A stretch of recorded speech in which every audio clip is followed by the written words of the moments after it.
What is up, my friends? You are very welcome along to a brand new week here on Anfield Agenda, and you are welcome to Monday evening's news roundup. Over the course of this video, we're going to be asking, can Ben Doak really make the move across Stanley Park?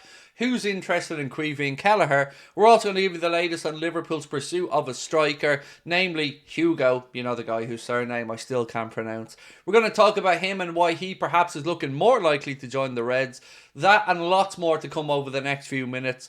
We will be live tonight at 8:45 as well for the late night agenda, so I hope you can come along and join us for that, because there's so many stories that we can't get through in this video that we can go through in more detail tonight. So until then, let's get cracking. So Ben Doak.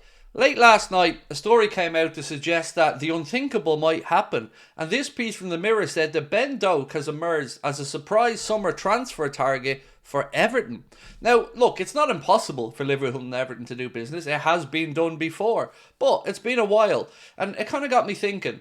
Liverpool probably do look at Ben Doak as somebody who they are looking to sell, whether it be in this window or in the future. That's certainly the information that I've always received, but kind of got me thinking, if we're willing to maybe do business for Ben Doak, could Liverpool look at Jared Branthwaite as an example? And also, what do you think Ben Doak would be worth if indeed he did make the move across Stanley Park to Everton? So let me know your thoughts on that one. It's not often we talk about these things, but nothing's impossible in football, right?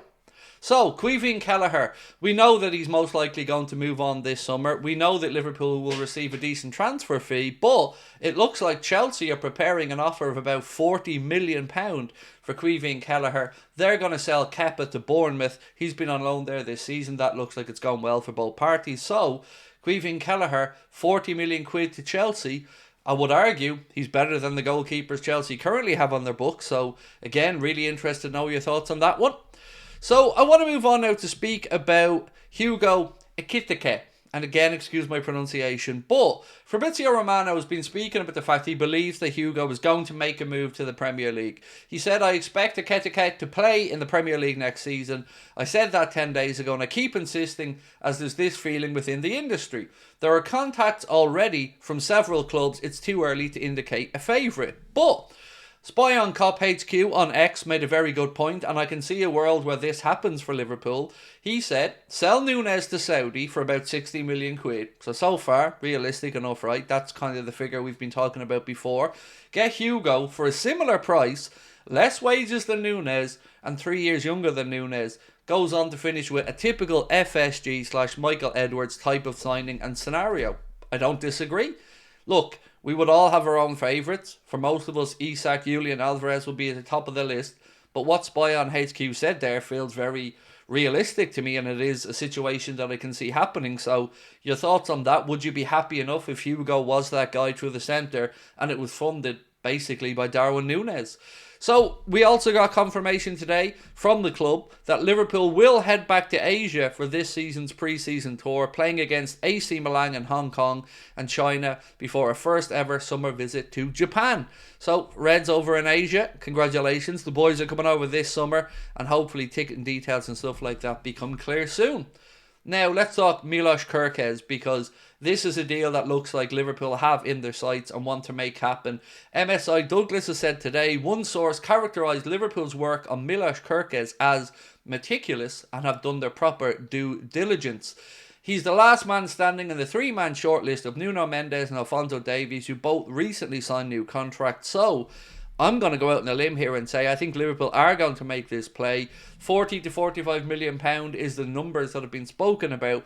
And as we mentioned previously, Bournemouth have already got somebody in there in Julio Soler, who played against Manchester City in the FA Cup at left back because Kerkez was suspended. So I think this is a deal that we're going to see happen. But I want to know in the comments, would you be happy with Milos Kerkez coming to the Reds? I'm assuming you would be. Now, Frankfurt, they've inquired about Endo. We've mentioned this a few times. He's a possible candidate this summer to move, but also there's 3 Premier League clubs who are interested in him. So this is a topic that we think will see Endo probably move on. But again, I got to reiterate, I'm happy if Endo stays. You know, how could you not be? He's a model pro, but do keep an eye on his situation. This is a weird one, right? MSI Douglas posted this, and again, I don't know where this comes from, but I want to get your thoughts on it. An unnamed sporting director, speaking about Hughes and Edwards, said, "They're the best. Their combined contacts, knowledge and expertise is elite, so I'd be surprised if there wasn't a sustainable plan in motion for Liverpool. Whatever the outside experience suggests, you should trust the process." Look, Edwards, we do have a body of work that we could look to, but Richard Hughes, I mean, I don't know how he could have really blown anybody away at this moment in time with the work he's done for Liverpool, because quite frankly we don't have a big enough sample size of the work that he's done. So let's wait and see here, but certainly they're getting bigged up from within the industry, again making this summer even more, well, important for them to get right. So we did speak about Bournemouth, and they've put a £45 million price tag on Milos Kerkez. That one has been confirmed by a journalist covering the Bournemouth patch. Now Fabrizio Romano, speaking about Matheus Cunha and his future, said, "It's still March, but the domino effect is yet to start, and in this case too early. But many clubs were keen on him in January, so I'm sure that there will be movement in the summer with a £62.5 million release clause." Now, another reason why it looks like Alexander Isak to Liverpool or anywhere else this summer may face a bit of a stumbling block is the finances involved in it. We've always known Newcastle would want 120 million upwards, but a story coming out today suggests, well, this could be even more expensive. So credit Anfield sector for posting this. They said, to add more complications to any potential Isak deal, the Athletic report that Newcastle still owe 30 million plus on his transfer to Real Sociedad, and Real Sociedad still have a sell-on clause, meaning that he will be astronomically expensive.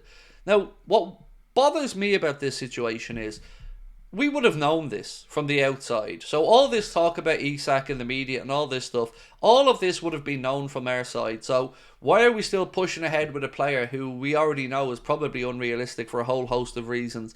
So is this smoke and mirrors? Is it really Hugo's the one that the club want and Isak has just been put out there as a distraction?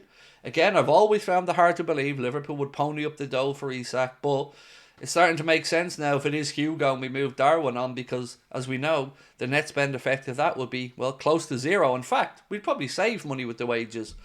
Anfield insiders, this report say, have been highly impressed by Arne Slot and convinced he'll join the small band of coaches considered elite in the coming years.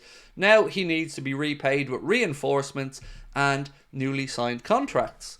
And one last story for you before we finish up, and it's around Luis Diaz and his potential move to Barcelona, which looks like it is now dead in the water, according to El Nacional. This piece said Hansi Flick does not want to sign Luis Diaz from Liverpool. He has vetoed the move that was put to him by Barcelona's sporting director and president. So, again, let's wait and see what happens with Lucho. I'm fine if he stays at the club. I've absolutely no issues with Lucho, but we are going to probably move two forwards on. So whether it's Núñez and Jota, Núñez and Diaz, we'll have to wait and see. Saudi Pro League will absolutely be coming back in with more offers for Lucho. So let me know what your thoughts are on this one. Do you think he needs to move on? I've seen some people, when I put Chiesa in the starting 11 for my Everton prediction, which went out earlier on, cry arson in the comments about me hating Diaz. Nothing could be further from the truth. I absolutely love Lucho, but he's not a centre forward, and he's played 15 games without scoring. So we need to change something through the middle, hence my reasoning of putting Chiesa in. So look, ladies and gents, I will see you 8:45 tonight for the late night agenda. We'll look ahead to the Everton game. The preview, as I mentioned, went out earlier on this morning. Hope you got a chance to watch it. And if not, tune in tonight. We've lots to discuss. We'll see you then. Bye-bye.